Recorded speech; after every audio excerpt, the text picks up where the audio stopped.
Did you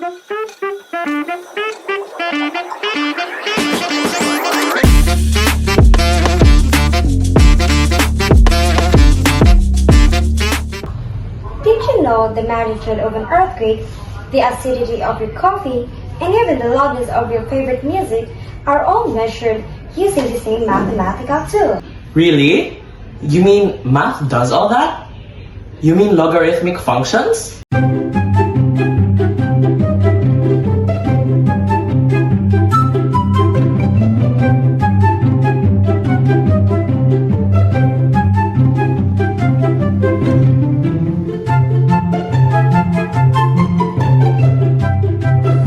Mic test. Mic test. Logarithms are more than just numbers on a page. They help us understand the world around us every day. Let's explore how.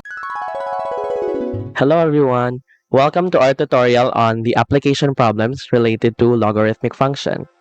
I am the informant, Kent Lopez. I am the other informant, G.A. Mayola. And this is Math-Ino. Isn't logarithmic function just a fancy math concept? Why do we even need it in real life? Great question. Logarithms aren't just numbers. They help us measure things we can easily count, like earthquake magnitude, sound intensity, and pH level.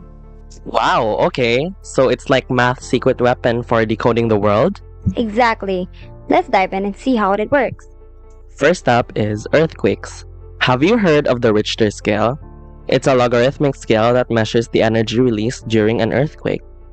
So in order to solve for the earthquake magnitude, we will use the basic formula that is R equals 2/3 log E over 10 to the power of 4.40, where E in joules is the energy released by the earthquake.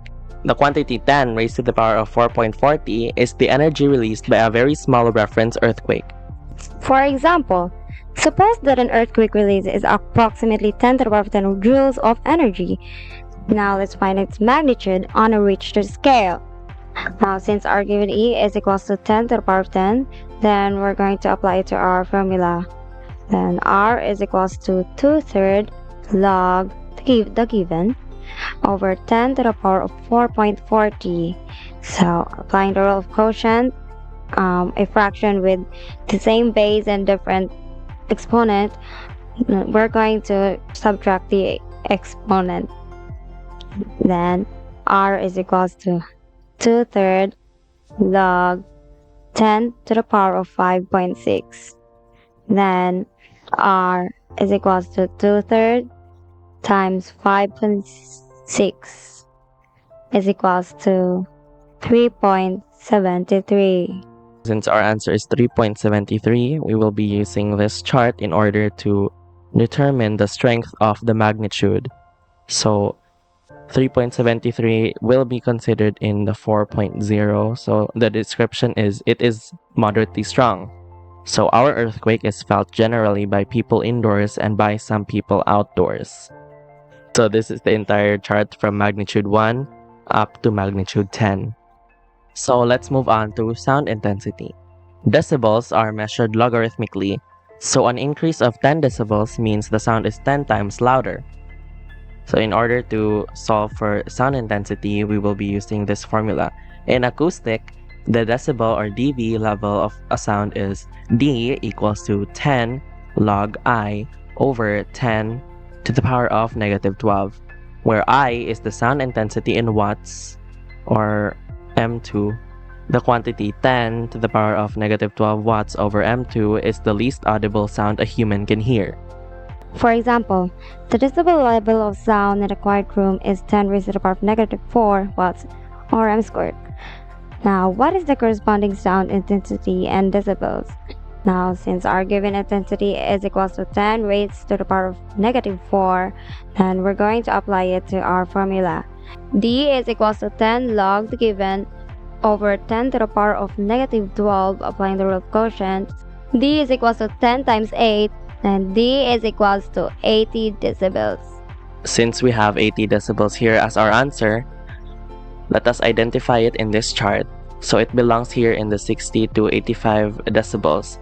So the description is intrusive and interferes with conversation. Examples being a vacuum cleaner, a washing machine, average city traffic, and television.